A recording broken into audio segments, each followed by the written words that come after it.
I was still freshly graduated and working my first real job in the city.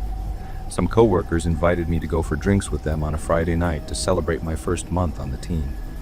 I had an amazing time, and it was awesome to get to know them in such a casual and different environment. However, since I was only 19, I stuck to soda while everyone else went through rounds of cocktails. As the night wound down, a heavy knot formed in my stomach. My coworkers had insisted I treat them to a round of appetizers to celebrate my first paycheck. Between that and the looming deadline for my house rent, my bank account was terrifyingly low. I checked my banking app.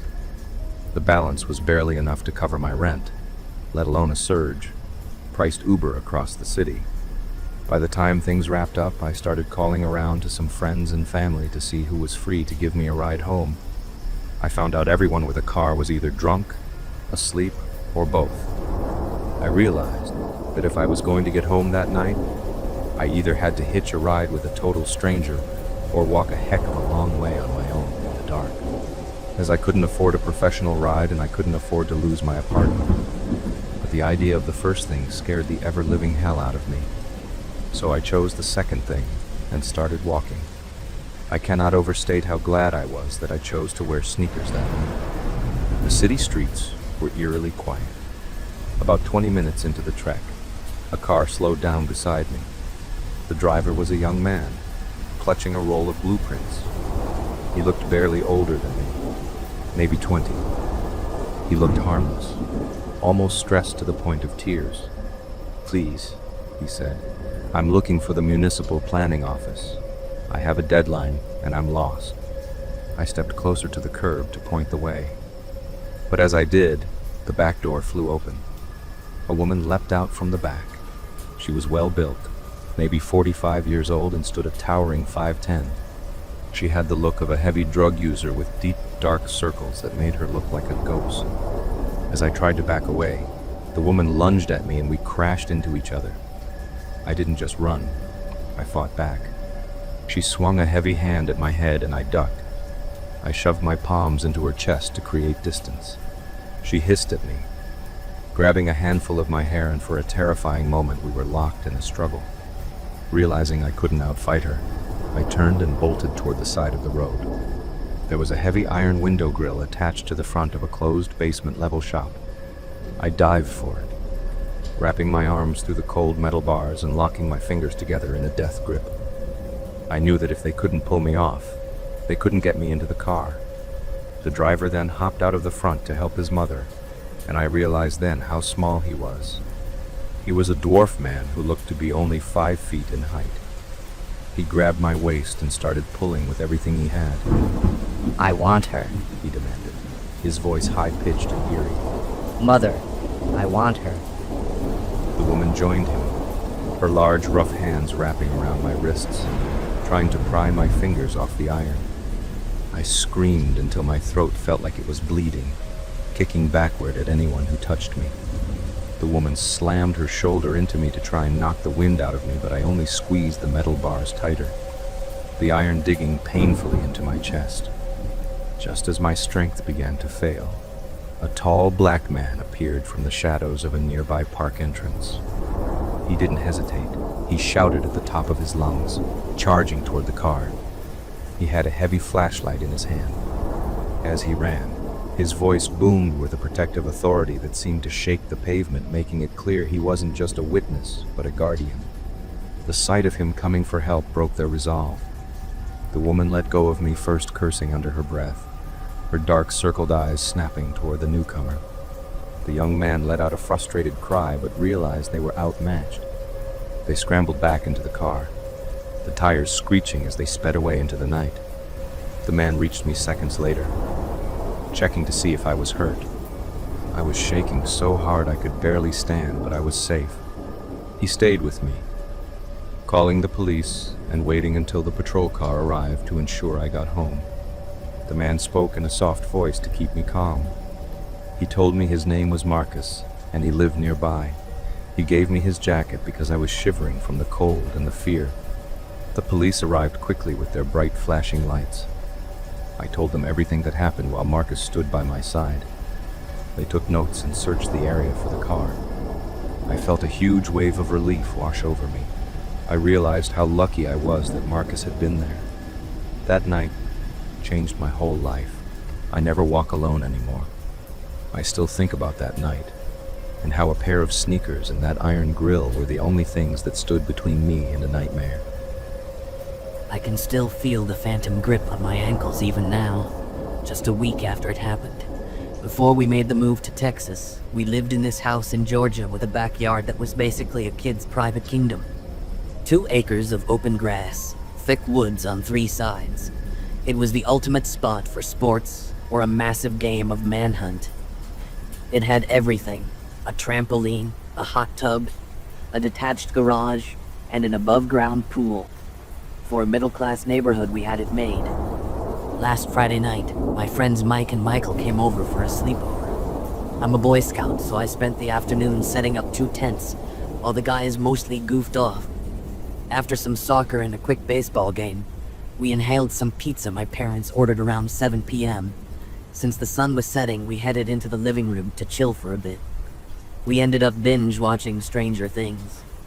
Watching 11 deal with the upside down and those bad men definitely had us on edge. By the time we stepped back outside into the dark, every shadow in the Georgia woods looked like a demogorgon. We started a game of manhunt to shake off the nerves. Mike and I were hiding first, while Michael was the hunter. I crawled under the trampoline in the far corner, near the edge of the woods. My plan was to wait for the hunter's whistle, then sneak toward the hot tub near the house so I could make a beeline for the back door. I was mid-sprint toward the hot tub when I heard a heavy thud. One of the trash bins on the side of the house nearly toppled over. Suddenly, the motion sensor light clicked on, bathing the side yard in that harsh, artificial glow. I peeked around the corner and saw him. A tall man in dark clothes, speed walking away from the light toward the woods. It definitely wasn't my dad. I called the game off instantly. My dad came out with a flashlight, but after checking the woods and the street, he found nothing. Everyone inside tonight. He said. We were bummed, but we went to my room and played PlayStation to distract ourselves. By midnight, we'd talked ourselves into being brave again. We figured the guy was long gone and we didn't want the tents I'd worked so hard on to go to waste. We snuck back out quietly.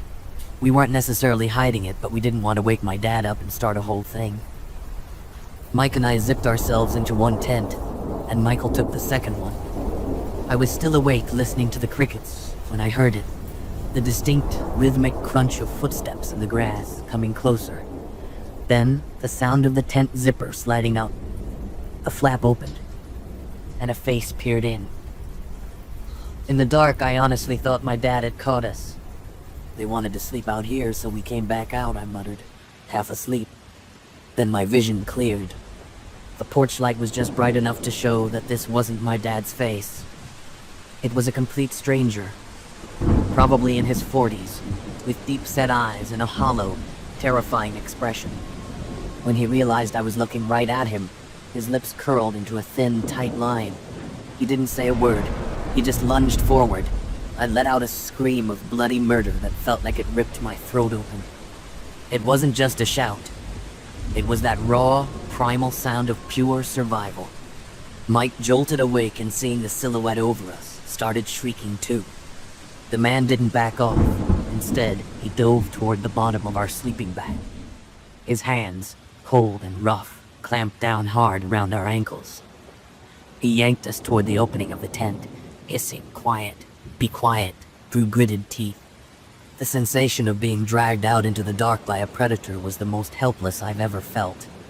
I kicked frantically, my heel catching him in the chest, while Mike was flailing and screaming like a siren. The noise was deafening in the small tent. The man looked back toward the house, realized he had zero chance of staying hidden now that the whole neighborhood was awake, and suddenly let go. He backed out of the tent and vanished into the trees like a ghost. We didn't stop running until we hit the back door, our socks sliding wildly on the kitchen tile as we slammed and locked the deadbolt. My dad was already there, charging out in his boxers with a heavy mag light in one hand and a baseball bat in the other, alerted by the noise. He spent the next half hour screaming into the dark woods, his voice echoing off the trees as he taunted the guy to come back and face him, while my mom stayed in the living room with us, her hands shaking as she dialed 911. The police arrived about 10 minutes later, their blue and red lights casting long, eerie shadows across the yard, just like the scenes we had watched in Stranger Things only hours before. They took our statements, but the real chill didn't hit until the next morning. My dad and one of the officers went back out to the tent to inspect the area. Nestled in the grass right behind our tent, where the man had likely been crouching and waiting for us to fall asleep, they found a small, rusted folding knife and a heavy roll of duct tape that didn't belong to us. The police kept the items as evidence, but they never made an arrest. Even though it's been only a week, I still can't go near those woods without looking for a tall figure in the shadows. I can't help but wonder how long he was standing there in the dark, watching the glow of the TV through the window, while we laughed at a fictional show, completely unaware that a real monster was waiting for the lights to go out. I am originally from Belarus, though I live in the United States now. I obtained my very first job under the table during the early to mid-1990s. At the time, I was only 12 or 13 years old. My role was to serve as a helper in my father's barbershop. My duties were simple.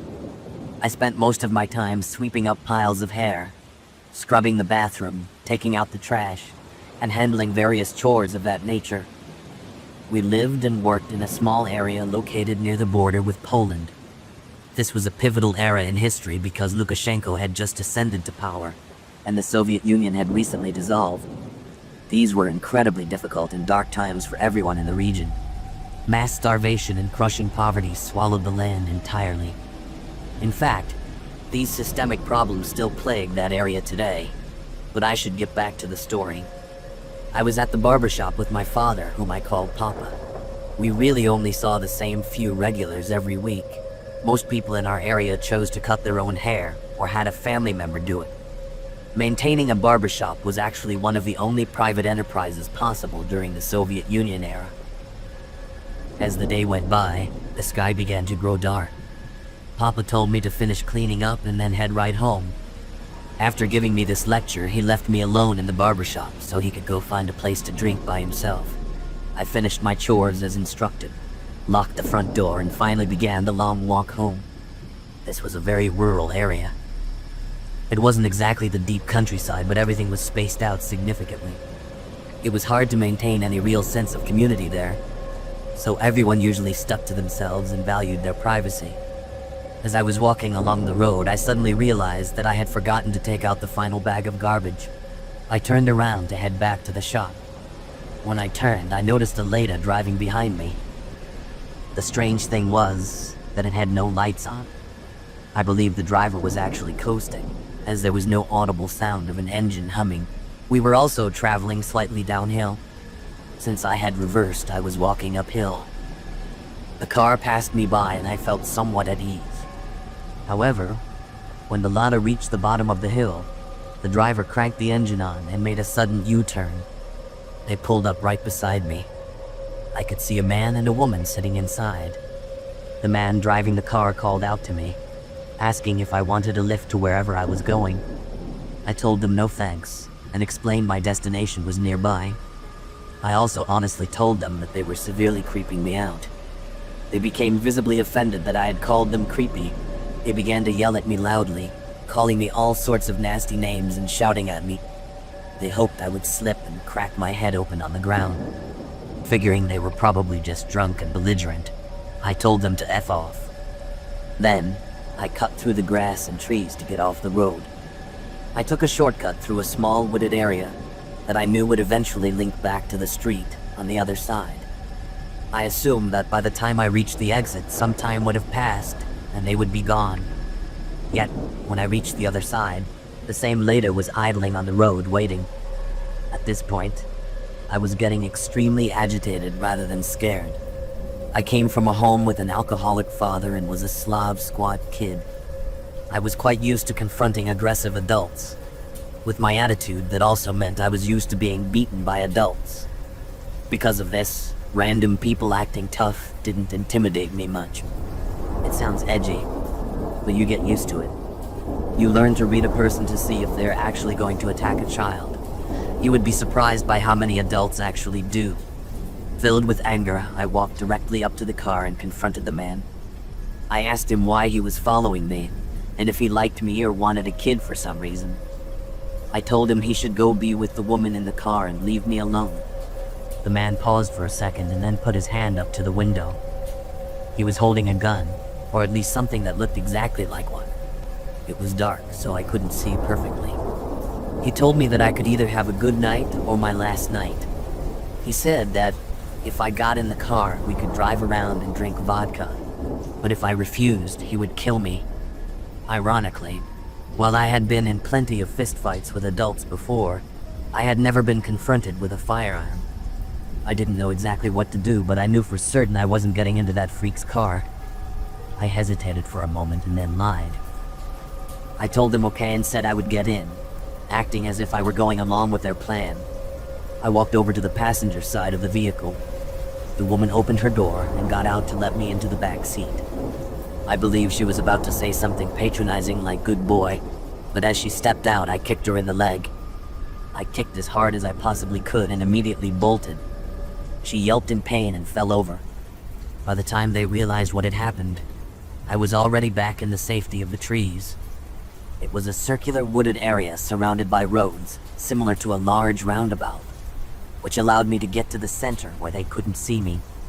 They had no way of knowing which side I would eventually come out on. I sat and waited in the dark center for a long time. Once I decided enough time had passed, I exited on the side nearest the barber shop. I sprinted from the woods, up the road, and straight back into the shop. I unlocked the door, jumped inside, locked it behind me, and stayed there for the entire night. In the morning, my father showed up at the shop. Instead of being relieved, he beat me for never coming home. I tried to explain the kidnapping attempt and even tried to describe the car in detail, but that only made him angrier. He accused me of lying and told me I was just using stories from the news. Unfortunately, these types of events were common back then. It wasn't an everyday occurrence for one person, but reported kidnappings had become as common as car break-ins are in America. It turned out these two people had gone around the entire village that day, asking any kids they saw if they wanted a lift. There were other reports of them making threats as well. After my experience, I paid very close attention to the news, in hopes of seeing that those people had been caught. Instead, I only saw headlines about more children going missing. There was a terrifying abundance of missing kids over those few months. It was widely assumed that these children had their organs harvested, were trafficked to other countries, or were even killed and eaten due to the mass starvation. Unless you were like my family or were relatively wealthy by the standards of the day, it was very likely that you didn't eat much at all. This desperation led to unspeakable horrors. Last summer, I was 21 years old and enjoying a family vacation at Myrtle Beach. We were staying in a high-rise resort, positioned somewhere around the 13th or 14th floor in a timeshare unit. One particular night, restlessness took hold of me. I found myself tossing and turning, unable to find the comfort of sleep. By 3 a.m., the quiet of the room became stifling. Consequently, I decided to step out onto the balcony to breathe in some fresh night air. The sight from the balcony was breathtaking. A full moon hung in the sky, casting a brilliant, shimmering path of light across the ocean waves. Looking down, I noticed the beach was entirely deserted, a rare sight for such a popular destination. The stillness was captivating. Since sleep remained elusive, I figured a short walk on the sand might help me relax. I planned to listen to some music and clear my head, hoping that a bit of physical activity would finally make me tired enough to rest. In hindsight, it was a foolish and unsafe decision to head out alone at that hour. However, because my family was fast asleep, I chose not to wake anyone or leave a note. I rationalized the choice by telling myself I would only be gone for 10 or 15 minutes. I just wanted a quick moment of solitude before returning to bed. The base of our resort featured a pool area and an outdoor bar. Beyond that, two separate boardwalks, spaced about 100 feet apart, led through the tall seagrass and down to the shore. When I reached the ground level, The resort grounds were as empty as the beach had appeared from above. I chose the boardwalk on the right and began making my way toward the water. As I walked down the wooden path, a figure appeared, coming from the direction of the beach. This caught me off guard because I had just scanned that very area from my balcony and hadn't seen a single soul. My pulse quickened slightly as the person drew closer. Under the dim glow of the outdoor bar lights, I could see it was a man, likely in his late 30s. He wore a backpack and a pair of glasses with large, square frames. He looked incredibly tense and alert, scanning his surroundings as if he were searching for someone or expecting a clandestine meeting. His clothes appeared tattered and worn. As we crossed paths, we made brief eye contact. I gave him a small, polite nod and continued past him, but a wave of unease washed over me. He reminded me strangely of Jeffrey Dahmer because of those glasses, and he didn't look like someone who was staying at a high-end resort. I tried to dismiss the feeling, putting my headphones in to focus on the music. Upon reaching the sand, I turned right and began walking parallel to the ocean. I took off my shoes and moved closer to the shoreline so I could feel the cool water on my feet. I walked for about a minute, trying to enjoy the scenery. A sudden, primal instinct told me that something was wrong. I pulled my headphones down and glanced over my shoulder. A dark figure was trailing me further up the shore, positioned strategically between me and the resort. Based on the man's height and movement, I knew immediately it was the same person I had passed on the boardwalk. Panic began to set in, and my mind flooded with every horror story I had ever heard. Still, I tried to remain logical. I told myself it might just be a coincidence. Perhaps the man had simply decided to take a walk as well, and happened to be moving in the same direction. To calm my nerves, I took a few deep breaths and turned my gaze back toward the horizon, maintaining my pace. After a few more seconds, I checked again. My heart sank when I realized he had closed the gap significantly. He wasn't just walking parallel to me anymore. He was angled directly toward me. I quickened my pace, and to my horror, he immediately matched my speed, continuing his diagonal path toward the water's edge. A part of me tried to deny the reality of the situation. I thought that maybe he just preferred walking by the water and wasn't actually stalking me. Seeking to confirm my theory, I performed a complete 180-degree turn and started walking the opposite way. As I turned my head, I saw him mirror my movement perfectly. He was now power walking, aggressively closing the distance between us. The gravity of the situation finally hit me. I broke into a full run along the shoreline. He immediately began running too. He stayed higher up on the beach, cutting off my path to the resort boardwalks. If I tried to head for safety, he would be able to intercept me before I reached the stairs. With no clear plan, I simply kept running. I was young and relatively fit, so I hoped I could outlast him. I hoped I could find another exit further down the beach and eventually find a way back to the road or call for help. We ran like that for what felt like 15 minutes. The most terrifying aspect was the absolute silence of the night. There was no wind, no voices, only the sound of my own heavy breathing and the rhythmic thud of my feet hitting the wet sand. Every time I looked back, his shadowy figure was there, keeping pace and lurking in the darkness upshore. Eventually, I spotted a small, flickering blue light ahead on the sand. As I got closer, I saw a group of 4 people sitting on a blanket. They were positioned higher up on the beach. I decided to make a break for them, thinking that even if he tried to cut me off, I could reach them first. I hoped that by alerting them, we could confront the man together. I used the last of my energy to sprint toward the group. However, as I arrived, my hope vanished. The scene was one of total intoxication. There were 4 men surrounded by several large bottles of liquor. Most were empty, and the last was nearly gone. 3 of the men were completely passed out, unresponsive to the world.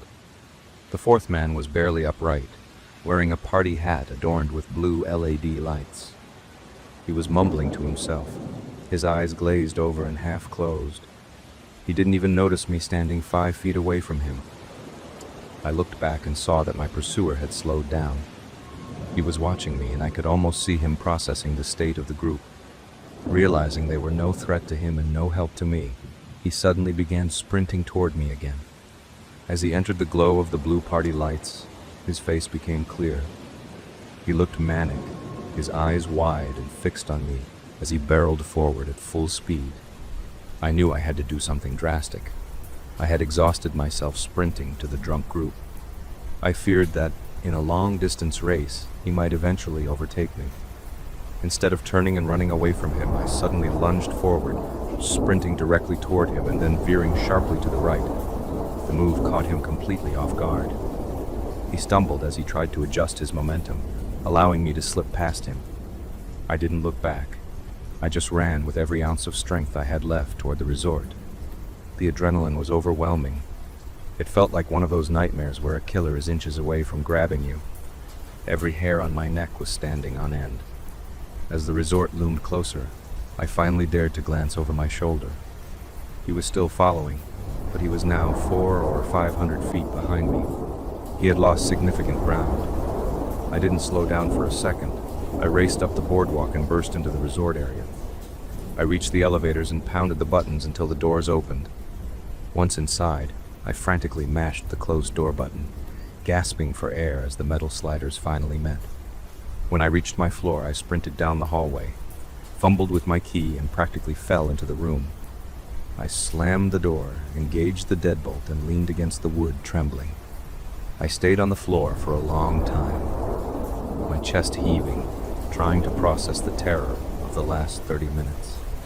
I eventually crawled to my bedroom, staying low to the floor because I was terrified he might be able to see me through the balcony glass from somewhere outside. Needless to say, I stayed awake until the sun came up, and I never went for a late-night walk alone again. Our family lives for the Christmas season. We are exactly the kind of people who start decorating in the middle of November, much to the annoyance of some. We have even turned the first yearly play of Maria Carey's holiday anthem into a sacred family ritual. My husband and our 3 daughters always dress in matching pajamas, a tradition that never fails to make me smile. Even though the stress of cooking a massive dinner can be overwhelming, I truly love being the heart of the family, the home where all the relatives gather when December arrives. However, there is a significant complication to our festive spirit. We are Australian. To explain for those elsewhere, while Christmas is a winter affair in America and Europe, December in Australia falls during the peak of summer. Down under, you are far more likely to be wearing a Santa hat while sunbathing than you are to be sipping eggnog by a cozy fire. Despite the heat, our holiday imagery is filled with snow-covered landscapes and red-breasted robins perched on pine trees. In Darwin, where we live, we have palm trees instead of pines. My daughters had never actually seen real snow, and by 2019, we decided it was time to change that. We ignored the people who called us crazy and booked flights to Europe for late November. The journey was incredible. While I found the long flights to be a grueling ordeal, seeing Europe's historic landmarks dusted in snow made every cramped hour in the airplane feel worthwhile. Our itinerary took us through Prague, Berlin, Rome, Copenhagen, Paris, and London. Despite the beauty of those cities, my family was most excited about visiting Ireland. The girls had convinced themselves that Ireland was a magical realm, inhabited by fairies, while my husband was equally enthusiastic about the prospect of tasting Guinness straight from the tap. When we arrived in Cork, we checked into a charming Airbnb in the suburbs. It was a semi-detached house that looked like it had been plucked straight from a storybook. Before anyone had even unpacked, the girls were already asking for the internet password. My husband works in IT, and he is very passionate about internet safety. He views it not just as a job, but as a vital way to protect our daughters from the darker corners of the web. Whenever we stay in a new place, he makes it a point to scan the network to ensure everything is secure and that parental locks are active. As I sat drinking a cup of coffee, I watched him working on his laptop and noticed a specific, troubled expression on his face that I knew meant he had found something concerning. I sat down next to him on the couch and looked at the screen, though the technical data looked like nonsense to me. I had to ask him to explain what was wrong. He pointed to a specific line of text and explained that a device was already connected to the Wi-Fi when we arrived. He accounted for our own phones and his laptop, but there was one mystery device remaining. He then opened a new window and pointed to an icon that was unmistakably the symbol for a camera. Trying to stay positive, I suggested it might just be an outdoor security camera for the property. My husband decided to walk around the entire building, but he returned saying he couldn't find a device anywhere on the exterior. He went back to his computer to use his technical skills, and a few minutes later, he called me into the kitchen. His voice had that specific dad tone, serious and urgent, but controlled so as not to alert the children that something was wrong. His eyes were wide as he showed me the laptop screen. It displayed a live video feed of the bedroom where our daughters were supposed to sleep. The view was from above, as if the camera were mounted on the ceiling. We immediately ran upstairs to the girls' room to investigate. We discovered the camera hidden inside a smoke detector, located directly over one of the beds. It was a terrifying realization that someone had planned to watch our daughters while they slept. It was easily the creepiest experience our family had ever faced.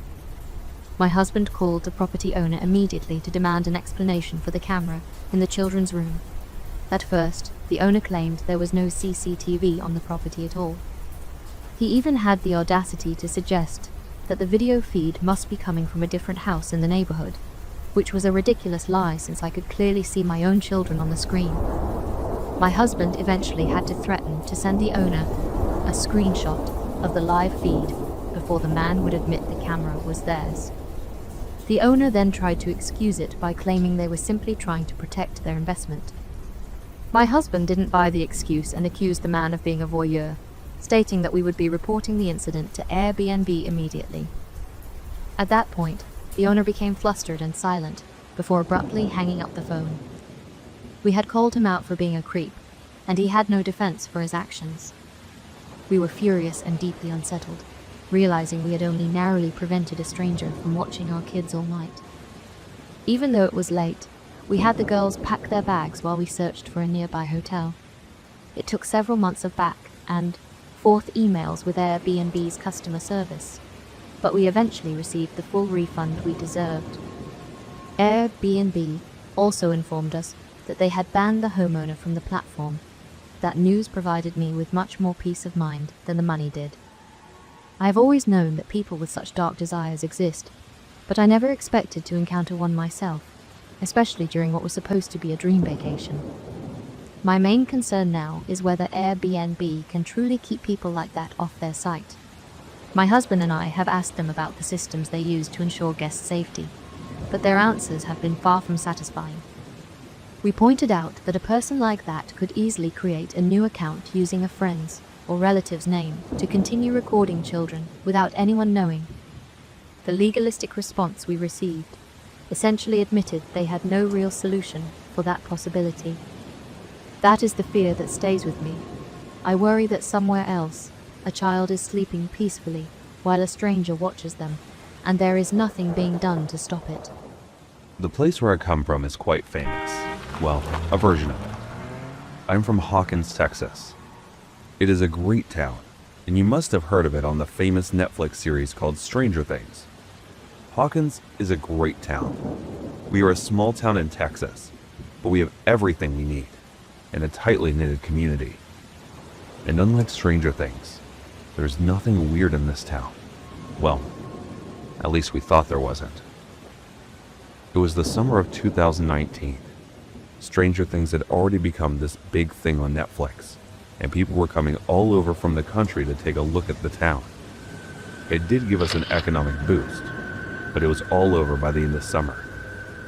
Me and my girlfriend Demi were a pretty big fan of the show, and we even did the whole tour of all the places that were shown and the infamous forest. It was a very normal run for us, and we did a tour of a bus of nerds that were visiting the town. After rounding up the tours of all the locations, we decided to spend some alone time by the lake, and we dozed off for about an hour. Somewhere in between, Demi woke me up because she heard something. The voice was coming from the other side of the river. We were not scared. but this was the most late we had ever been in that forest, and the lighting outside was dimming as the night was starting to crack. We got up and decided to leave, and took the other way this time, rather than our usual river route. As we're passing by, we saw the abandoned shed warehouse, but the lights were on. It was too late to even dare to investigate, so we let it go. The next week we came back, and this time, I didn't bring Demi with me to keep her out of any possible dangerous situation. I came out on my own and decided to look into that shed-like warehouse to understand who was operating it in the middle of nowhere. And as I sneaked to take a look through window, I could see it looked like a lab setup. And before I could get more information by observing, I heard a growling sound. At first, I thought it might have been a dog, but it wasn't. There in the shed stood a 4-foot dog-like creature, more human than hound, but definitely not a dog. And it looked around as if it could smell some foreign musk. I ducked and waited for the right time to storm off. I peeked a look at one more time, and there it was, the old man with the hound, instructing him, whispering something in the ear. I stormed off, and I could feel as if the hound was chasing me. I made sure to do that as silently as possible, because even if the hound was chasing me, there was no chance that I would outrun it, so I tread silently. As soon as I got back, I straight away went to my girlfriend and told her everything that I saw, and like me, she was more excited than scared, because for us, it meant that Stranger Things was closer to reality, and that we would be able to live part of the fantasy that our town famously portrayed in the show. We were pretty excited. We went the next day in broad daylight to sneak and wait until the old man was gone as we spied from afar. As soon as he was gone, we went into the shed, not realizing that the hound could be in there and could be very dangerous as we entered the shed. We saw that it was a fully working lab, and it was just out of Stranger Things. We carefully inspected the place, and it all seemed so real. As we were busy raving about it, all we found that we forgot about the time. It was evening. We saw the man heading back, and we could listen to the hound. We hid in the tiny compartment, hoping to not get found, until we did. As the man approached, we just begged for mercy, thinking that we would be found face down in a river somewhere. And as the man brought it out, there it was, the hound. The creature looks alien, and its mouth wide open. And as we got out and saw the creature, we prayed in our hearts for mercy. Moments later, the creature just stood there. It did nothing. It was then the suspicious man told us to not worry, as it was not a real creature, but the prop he made. The whole shed was a studio. He told us that he was inspired by the whole Stranger Things phenomenon, that he decided to make his film about creatures. He called it In the Night They Crawl. It was all so surreal, and we were in complete shock. The man apologized to us, and we apologized to him for breaking. He was a cool old man, didn't complain or anything. But yes, we did ended up helping him, and along with him, we geeked out making the movie with him, and getting in on Stranger Things action. Back in '89, our town was going through some big changes, and a new nuclear plant was being moved to that place. So our town became the last stop before the plant, and that brought in people, new people. Smart out-of-town people were moving to our place and making it the ideal place of development and progress. The place where once the most technological thing was the local radio station was now getting things that were blowing people's minds. Ever since the new people moved in as the construction started, we got an arcade, a movie theater, a shopping mall, and all the new city things. At first, the locals were enraged over the idea of strange people coming in and taking business. But soon, Everybody was getting employed. The new school started construction and was going to bring in more opportunities for students, and more horizons were opening up for the place.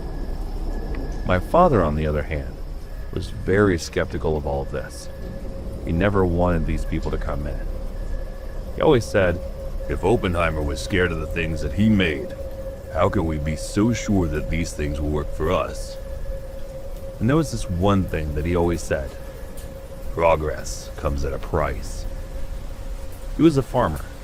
He was deeply rooted in the land, and everything modern scared him. The people from the government sent him a proposal of buying land and tried their best. At first, my father refused. But then one of the family friends that were working with the government told him that the bank will eventually seize the land, so it is better to get it for the value than just getting it seized. My father had no choice but to accept the offer.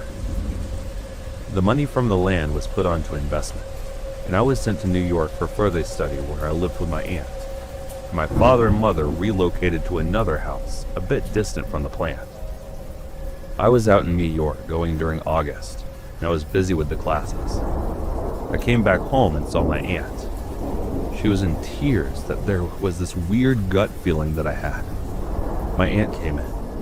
She held me tightly and told me that our town was gone. I thought at first that maybe it is one of her moods. She always had those.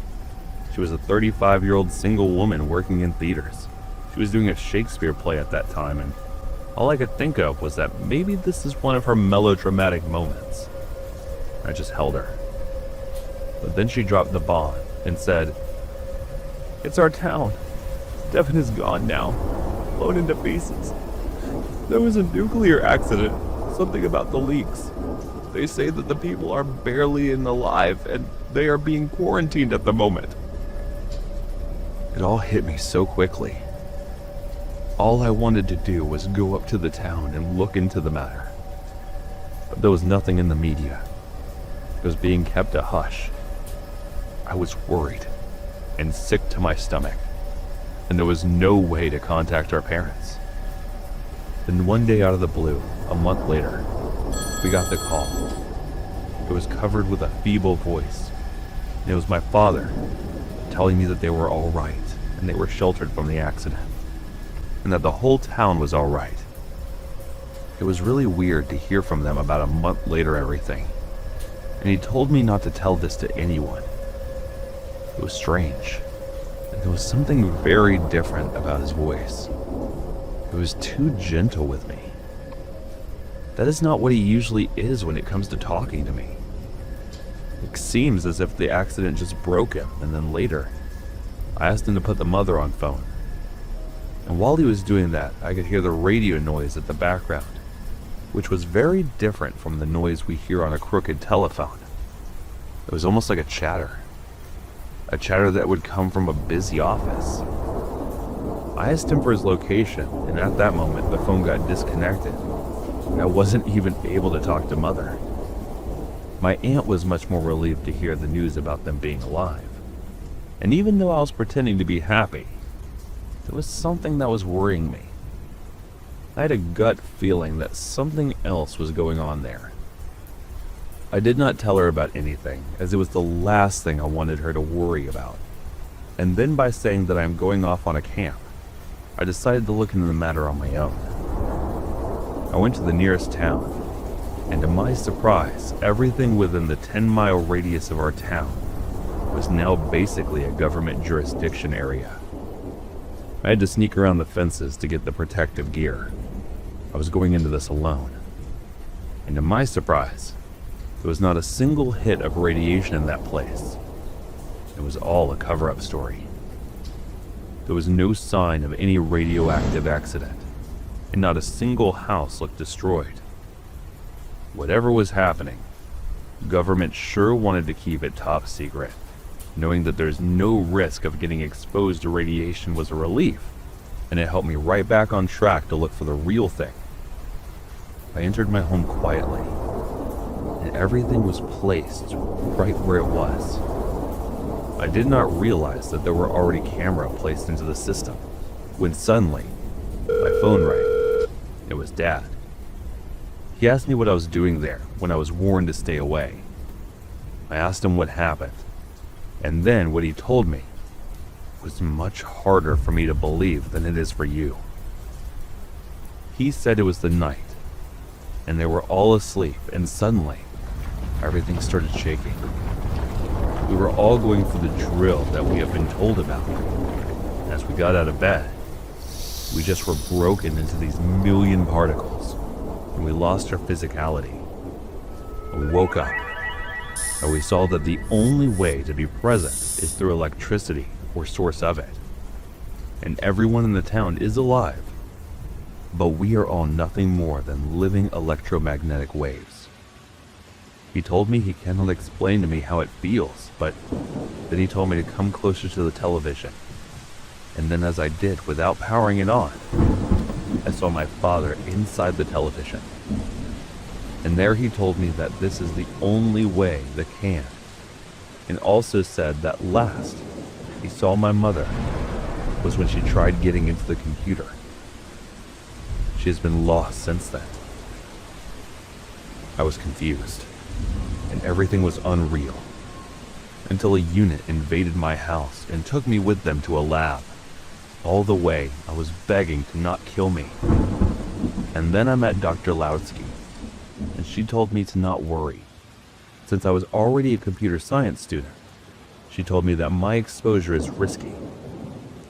It was at that moment that my life took a drastic turn, and I could never escape this place. Not without finding a way to get them all out first. After searching for 2 years, I finally cracked the case, or the code, I must say. But in the carelessness, I made myself particleized. The good thing is that I get to understand everything from 0 to 1 now that I am a binary code. I grew up in the 80s in this little town called Durant, which is about 6 miles east of Brandon, Florida. Until I was 15 years old, my best friends in the world were these 2 little kids, Bobby and Joey. We were basically inseparable. Not only did we go to the same elementary and middle schools, but we spent all of our free time together. Bobby and Joey were like opposites. Like it was weird that we were even friends to begin with. Bobby was more outgoing, while Joey was more reserved. Bobby would eat just about anything, while Joey was easily the fanciest eater I've ever known. It extended to almost everything, including how scary they found horror movies. And boy, do we love horror movies. We tried just about every trick in the book to sneak into the theaters, to watch The Thing or Nightmare on Elm Street. Sometimes we succeeded, sometimes not. But when we did get in, the result was always the same. Joey would be on the verge of a panic attack for the entire show, while Bobby would be complaining about how it all looked fake or how it wasn't scary enough for him. Nothing seemed to be able to freak him out. Not even the transformation scene in The American Werewolf in London. He was impressed. Sure, Kanan is the least bit grossed out or whatever. And I suppose that's why we thought the haunted house or the traveling fair wouldn't scare him either. It was late August of 1985 when the traveling fair came to town. And seeing nothing good was showing down at the local movie theater, we figured we'd stop by to see what it was all about. It was all the usual stuff. Cotton candy, fairground rides, BB shooting galleries, etc. But the thing that caught our attention was the haunted house. Virginia Beach Traveling Fair looked pretty cool, and was certainly more of an attractive prospect than the carousel. So after finishing a hot dog, we headed over to the ticket booth to ask them how much. I remember the guy in the booth. He had all the skeletal face paint on, and when we asked him for 3 tickets, he put on the spooky voice like, "Are you sure you boys have the constitution for such a terrible trial?"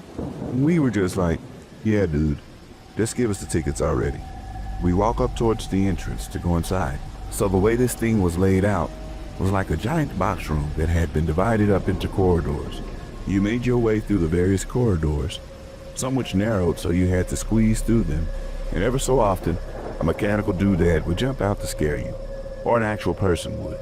I'll admit, the actual people, one of which had on a pretty cool Wolfman mask, are pretty creepy, especially the woman who pretended to be a statue right up until we tried to pass her.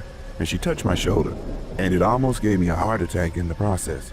Got to applaud that level of commitment and subtlety, right? Anyway, Joey and I thought it was pretty cool, even though he was so scared he was ready to puke. But Bobby thought the whole thing was done. So much so that he walked right up to the ticket vendor and demanded his money back. Of course, the guy just points to a little sign that says, "No refunds."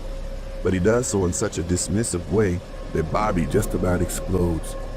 He started ranting about how it is the worst haunted house he'd ever been to, and that no one in their right mind should ever pay for anything so terrible. The guy talks to us for a minute or two, lowers his voice, and says something that seemed to calm Bobby down. Then when he walks back to us, we found out that this is what the guy had to say. "If you want to see something scary in there, come back later at around 10 p.m. If you're still not satisfied, we'll give you your money back." It seemed sketchy to say the least, but Bobby assured us that the guy was serious, and somehow we got into our heads that we were beginning to see the adult in the house. Bearing in mind, we were kids who had trouble getting into our rated movies, so I don't think I could underestimate how excited we were. We heard that traveling carnivals were known to get a little risque after dark, so the prospect of getting to see that sort of thing in action felt like a real adventure. Joey and I had a curfew at 9 p.m., but we got around it by saying we were staying at Bobby's. Only Bobby's mom worked as a night nurse on weekends, so there'd be no one around to disprove that. It was a foolproof plan. At least, it seemed that way for a while, but as a matter of fact, our little visit to the carnival would end our friendship and change our lives forever. The first time that something was wrong was when we showed up and the whole place seemed to be closed down. There were lights on here and there, a few workers wandering around, carrying heavy-looking tools, but other than that, the place was deserted. At first, I figured the guy just played a trick on us, as in, come back later, but I'll be long gone. But Bobby was determined to get his money back, and we followed him through the carnival grounds until we came across the haunted house. True to his word, the ticket teller was sitting on the steel chairs that led up to the entrance.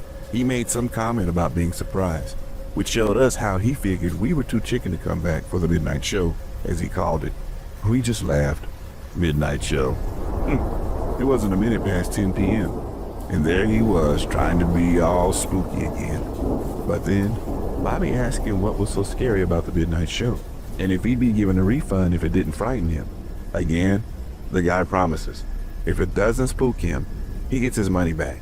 But what he said next really set me on edge, and immediately had me thinking twice about my decision to return. He started by saying how the carnival didn't like leaving paying visitors unhappy, and if we wanted to be scared, he could show us something that had to leave us very frightened indeed. He said it was something to keep in reserve for those dissatisfied with the haunted house, something that very few have come to witness without losing their sanity altogether. He said only a small, dedicated crew handles the midnight show, because the sheer psychological strain of the performance can be extremely harmful to their mental health. I remember Bobby piping up like, "I'm not dumb, dude. I see what you're doing. He's just gonna beat the snot out of us when we get in here as payback for talking smack."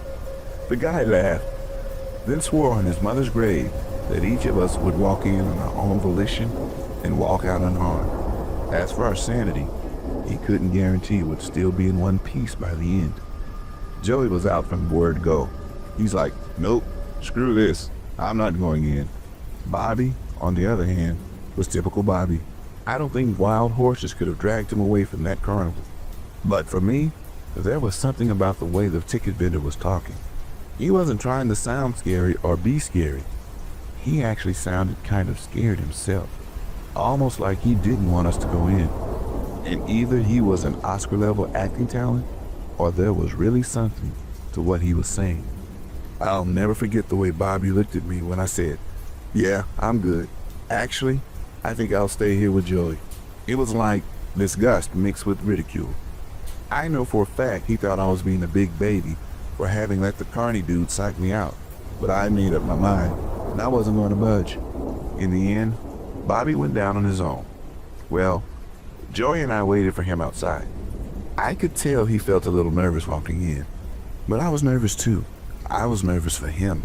because as much as we'd been reassured that nothing was going to happen to him, a little piece of me thought Bobby was going to get his bell rang as soon as he walked in. Me and Joker outside for maybe 10 to 15 minutes waiting for Bobby while wondering what could be going on in that haunted house. There wasn't any noise or anything, and our walk through in the daytime had taken like 5 minutes tops. So when 20 to 25 to 30 minutes went by, we started to get pretty freaking worried for Bobby. Only right when we were about to go banging on the door of the haunted house, Bobby reappears with no limps, no swelling, and no bleeding. He looked okay, but he wasn't. And I'm not sure Bobby was ever really okay again. I remember walking back to his mom's place like it was yesterday. The exasperation I felt when we asked Bobby what happened, and all he said was nothing. We were flabbergasted. It certainly didn't seem like nothing had happened, because Bobby was definitely shaken up by something. At first, he was pale, visibly shaken, and he had this kind of vacant expression on his face. It's hard to explain. He seemed mostly shocked by whatever it was he had just seen, but he was definitely disturbed too. We kept begging him to tell us what he'd seen, but he just wouldn't say. All he gave us was nothing. Stop asking about it.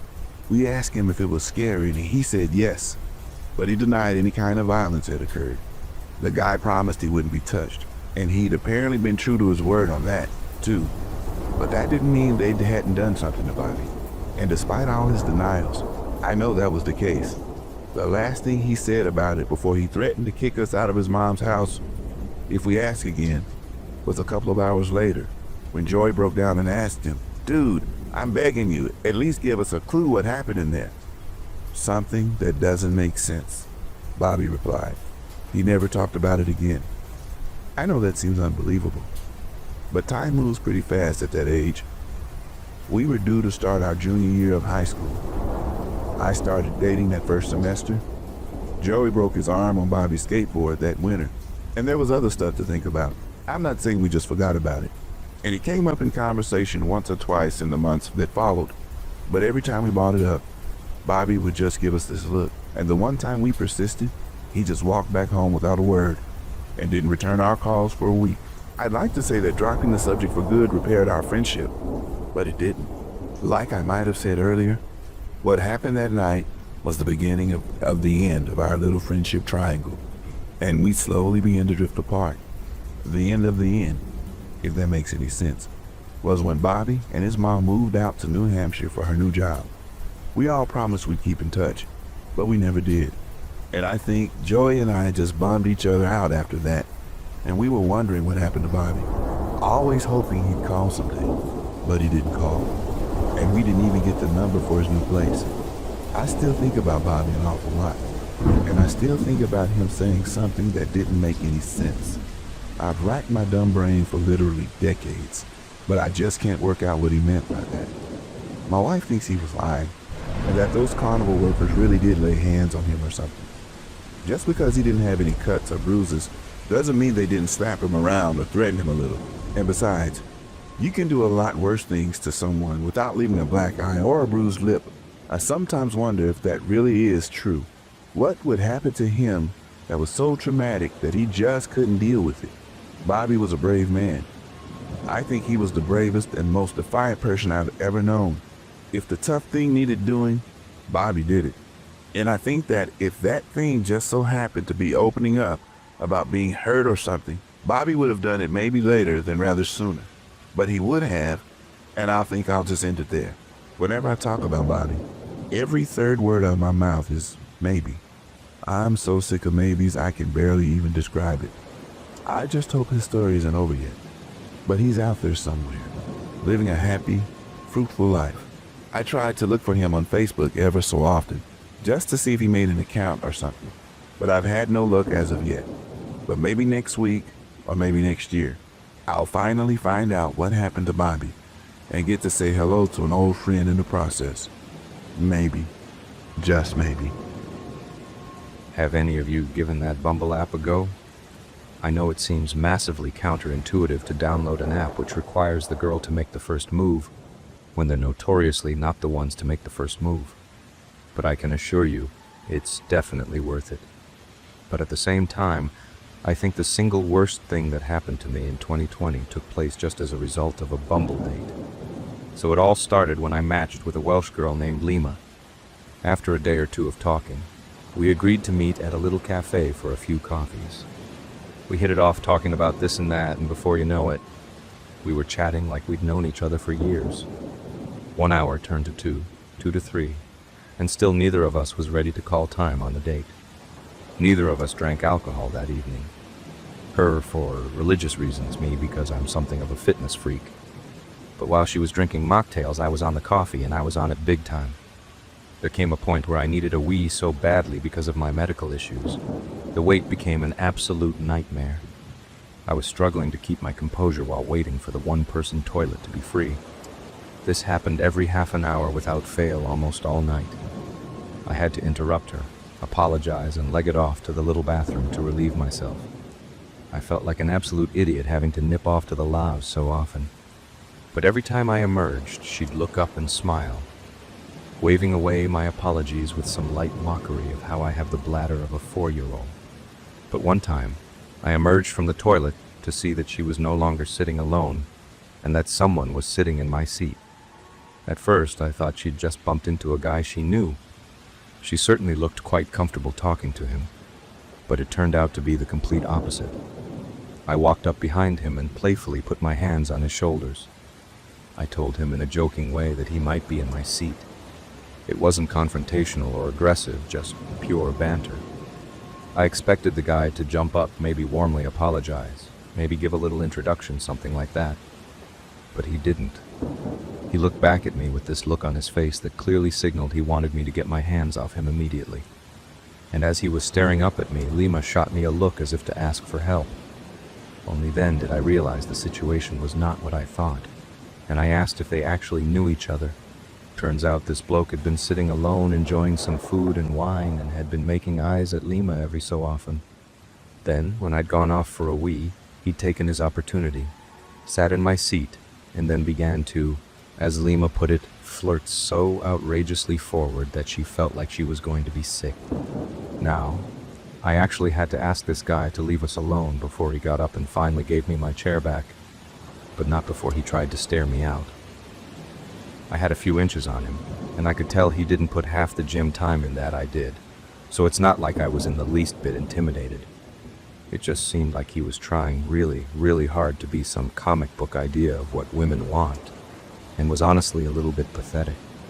He looked completely and utterly harmless, like a chocolate pistol. He looked like he'd melt at the first sign of trouble. But as I found out later that night, looks can be dangerously deceiving. So, after the little confrontation at the table, Lima and I laughed it off, then carried on with our night. Now Lima could see over my shoulder and therefore also see the creepy guy, but all I could see in front of me was her and one of the cafe's walls.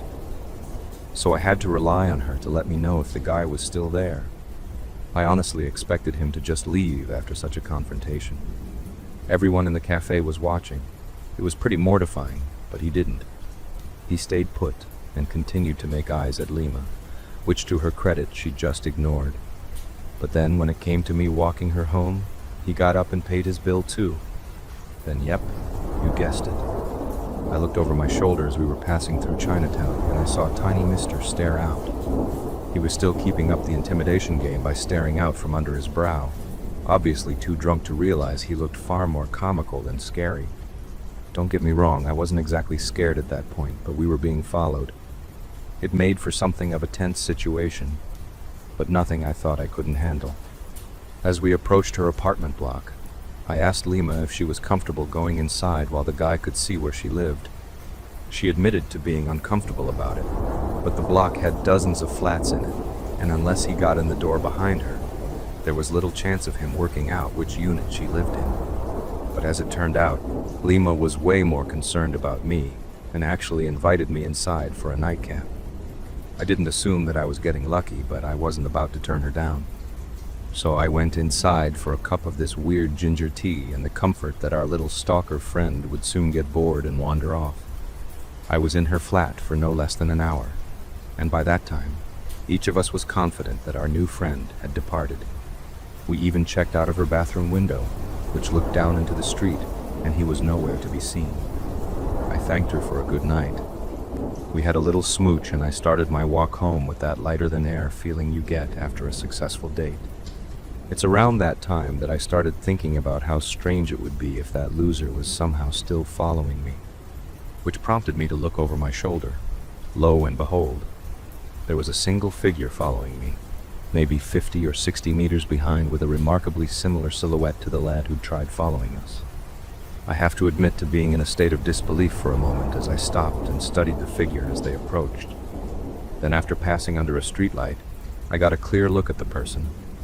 It was him. I said out loud that he had to be joking, and immediately he stopped. I knew it was him, so him playing at being a statue didn't make a blind bit of difference. I just told him to keep his distance, and there'd be no problems. Then just carried on the 20-minute walk back to my place. Every so often I checked over my shoulder, and this lad was still behind me. Granted, he was some way away, but he was definitely following me. And the closer we got to my apartment, the more it became obvious that he was making a considerable effort to close the distance. Now, unlike Lima, the apartment I lived in was just one of two in this big old Edwardian. I had the top floors, while the other tenant had the ground floor and the basement, complete with his entrance. And if this lad saw what door I went into, he'd have my flat. He wouldn't have to guess which one of 60 I was in. He would know exactly where I live. Obviously, I was not in the least bit comfortable with that, so I decided on a little show of force to deter my new follower. I turned around and just marched right at him. Then, when I was within about spitting distance, I gave him a piece of my mind about being a creep and a loser, promising I'd hurt him if he carried on following me. It seemed to have the desired effect as he started walking off in the complete opposite direction. It was really strange, but I carried on walking, checking over my shoulder one more time, and he was gone. Problem solved, right? Well, not quite. About a minute or two went by, and I reached the entrance to a fairly small park. My flat was literally just on the other side of it, so I was in this blissful ignorance of thinking that not only had I scared the creepy guy off, but that I was so close to home that nothing could possibly hurt me now. I mean, I was on home base, right in my big old backyard. Besides, I'd had a great night. I had drinks with this gorgeous anesthesiologist, definitely securing myself a second date in the process, and I'd had myself a little tough guy moment with that absolute idiot. Then everything flashed bright for a second, and I felt my knees just buckling under me, almost as if though my brain had switched off power to them. I honestly don't know if I was knocked out for a second or two, but I do know that the next thing I could feel was this sharp, hot pain in the back left side of my head. I knew that I'd been hit by something, I just didn't know what or by whom. I was so dazed that it didn't even occur to me that it could have been him. I honestly thought I was just being mugged or something, in which case it wouldn't have been my first rodeo. I'd been mugged at knife point in London back when I was a student, and I knew to just keep my mouth shut, hand over the valuables, and get away with nothing but damaged pride and a lump on my head. So the only thing I did before trying to find my feet was to toss out my wallet and phone onto the concrete and tell whoever it was to just take it and leave. I heard someone wheeze a laugh, probably at how pathetic I looked. But when they spoke, I knew exactly who it was. He mocked me, saying he thought I was going to kick his head in, and told me to look at myself now. Then he kicked me. They kicked me so hard in the side of the head that I thought my orbital socket might be broken, and in between worrying that I'd end up losing my eye if they kicked me again, it dawned on me the little Tao, Rag, who'd been following, had somehow found a way to cut me off and ambush me, and it became quite obvious that I was in much more trouble than I'd first anticipated. The phone and wallet weren't going to cut it. I needed to get on my feet, and fast. It didn't matter that I was taller and stronger, maybe even faster than this guy. He had the upper hand, and let me tell you, that was not a nice feeling. The force of the kick sent me off balance, but I tried to use the momentum to find my feet. If I was drunk, I'd have been utterly screwed, but since I was sober, I did actually manage to get both feet on the ground before trying to bring myself upright. But no. Another kick hit me right in the corner of the mouth, and I was sent flying backwards again. This time, Not only was my mouth filling up with blood, but I could feel the teeth on the left-hand side of my mouth grinding together where the kick had chipped a few of them. It sent my skin crawling as I spat the blood out. I put my hand out and felt something cold and metallic, a fence on which I was once again trying to pull myself up. But again, right as I was about to find my feet, the guy attacked. Only this time, he didn't strike me. He wrapped one arm around my neck and held something cold and sharp over my right eye. I'm not sure if it was a knife or a piece of glass or whatever, but I think that was the single most terrifying moment of my life, thinking that I was going to be blind and hoping I'll be able to buck him off before he went for my throat or something. Only he didn't cut me. Instead, he hissed something right into my ear. Let's just say brevity wasn't his strong suit, and the actual words were as gloating, vicious, and vile as you can imagine, with plenty of references to the date I'd been on that evening. I didn't beg. I didn't cry. I just waited for whatever was going to happen. But thank God he must have seen sense or something. He made a comment about how I was only going to be alive the next day because he decided to let me live. After that, he gave me one more good punch to the side of the face. Then all I heard was the sound of trainers hitting concrete as he legged it. I spent the next few minutes spitting out blood as I tried to find my phone. I think he'd either stamped on it or I'd maybe tossed it with a little too much force because the screen was smashed into bits. But again, a little bit of divine intervention meant it worked just enough for me to hammer out an emergency call, after which I dragged myself to the park's gates and sat there waiting for the ambulance to turn up. Aside from a bit of concussion, a lot of swelling and some chipped teeth, I was pretty much all right. There was no skull fracture, no broken orbital socket, nothing like that. Although I'd been lucky to say the least. The doctor said the first wound on the back of my head looked like it had come from a brick or a large rock, and if he'd hit me any harder with it in that particular spot, there's a good chance he'd have just killed me with his first strike. And that was the really scary bit, thinking that all the kicks and punches and threats that came after were like a weird blessing.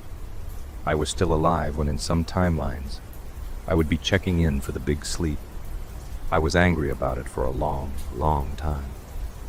And I'd be a liar if I said I didn't let that attack change my behavior for the worse for a while. Seeing the guy getting 6 years for assault and grievous bodily harm really helped things. But still, that wasn't enough for me on some level, and it took me a while to acquiesce. Me and Lima carried on dating for a few months, which was lovely. But she had to move away for work, so obviously we had to call time on it. And the 4 trips to the dentist were terrible, as they basically had to file and cap my teeth one at a time. And that was definitely the worst part. How 5 minutes turned into an ordeal that lasted months of court dates and dental appointments. That's my one big takeaway from the whole thing, really. How one little misunderstanding can have terrifyingly far-reaching consequences.